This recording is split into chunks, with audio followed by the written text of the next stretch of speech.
Hello student, स्वागत है आप सभी का नॉलेज पॉइंट क्लासेस में। और मैं सिमरन प्रजापति आपको पढ़ाने वाली हूँ क्लास 10th की इंग्लिश की पोएट्री का चैप्टर नंबर 2, जिसका नाम है फायर एंड आइस।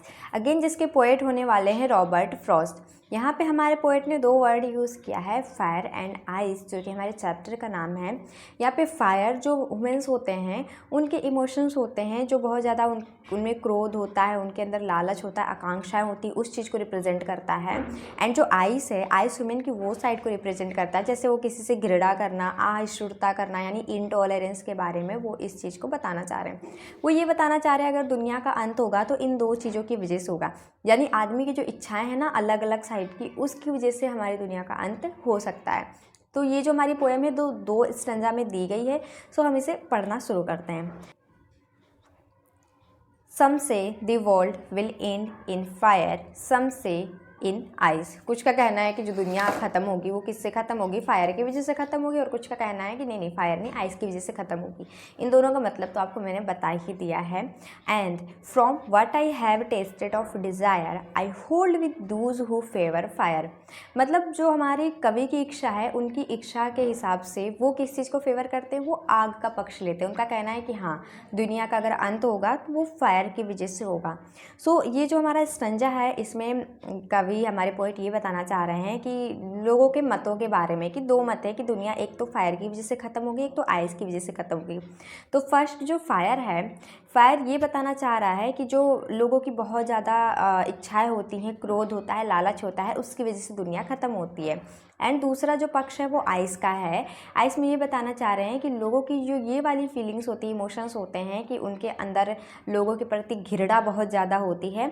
सो उसकी वजह से भी क्या होता है कि दुनिया ख़त्म हो सकती है। लेकिन जो हमारे पोएट हैं उनका मानना है कि नहीं, मैं आग का साइड लूँगा। जो दुनिया है वो आग की वजह यानी फायर की वजह से ख़त्म होगी, यानी जो लोगों की बहुत ज़्यादा इच्छाएं हैं, क्रोध, लालच, इसकी वजह से दुनिया ख़त्म होगी। But if it had to perish twice, लेकिन अगर इसे दो बार नष्ट होना पड़े, मतलब जैसे हमने पढ़ा ना आइस और फायर की वजह से, तो अगर इसे दो बार नष्ट होना पड़े, I think I know enough of hate. So मुझे लगता है कि मैं नफ़रत के बारे में इतना जानता हूँ, to say that for destruction ice is also great, कि जो विनाश के लिए जो बर्फ़ है ना वो महान है। मतलब बर्फ़ भी आग से कुछ कम नहीं है, वो भी विनाश का उतना ही बड़ा कारण है जितना आग है। Is also great and would suffice, ये हमेशा जो बर्फ़ है वो हमेशा महान है, और उसके बाद मतलब वो भी इतना पर्याप्त है कि वो आग के जितना ही विनाशकारी हो सकता है। सो सेकेंड स्टंजा में कवि ने ये बताया है कि अगर दुनिया का अंत होगा, यदि हमारा जो विश्व है उसका अंत दो बार होना होगा, तो बर्फ़ भी कुछ कम नहीं है, वो भी पूरे विनाश का कारण बन सकता है।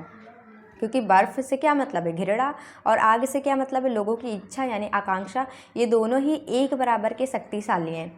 जो मनुष्य होता है, आदमी होता है, वो जो अगर किसी के प्रति उसको हेट हो जाती है ना, हेट वाली फीलिंग्स आ जाती है, तो वो हमेशा हमेशा रहती है। मतलब अगर वो एक बार किसी के अंदर आ गई ना हेट वाली फीलिंग किसी के भी प्रति, तो वो जल्दी जाती नहीं है, इन्हें इवन कि वो हमेशा के लिए रहती है, जीवन भर। सो कवि का कहना है कि बर्फ़ अथवा घृणा इस विश्व का अंत लाने हेतु पर्याप्त है। सो ये था हमारा पोएम, जिसमें हमारे पोएट ने दो चीज़ों का जिक्र किया जिससे हमारी दुनिया नष्ट होने वाली है। आई होप आपको ये चीज़ें समझ आई होंगी कि मतलब कोई भी इंसान जो अगर ज़्यादा इच्छाएं रखता है, किसी से हेट करता है, तो अच्छी चीज़ें नहीं है, ये चीज़ हमें नहीं करनी चाहिए। कहीं ना कहीं हमारी दुनिया इससे खतरे में है, खतरे में पड़ सकती है। कि भाई अगर हम हर किसी से हेट करेंगे, हर किसी से घृणा करते रहेंगे और हर चीज़ की इच्छाएं रखते रहेंगे, तो फिर ये चीज़ ज़्यादा इच्छाएं भी गलत चीज़ है। सो हमें लिमिट में रहना चाहिए। आई होप आपको वीडियो पसंद आई हो। अगर वीडियो पसंद आई हो तो लाइक करें, सब्सक्राइब करें एंड शेयर करें। Thank you for watching.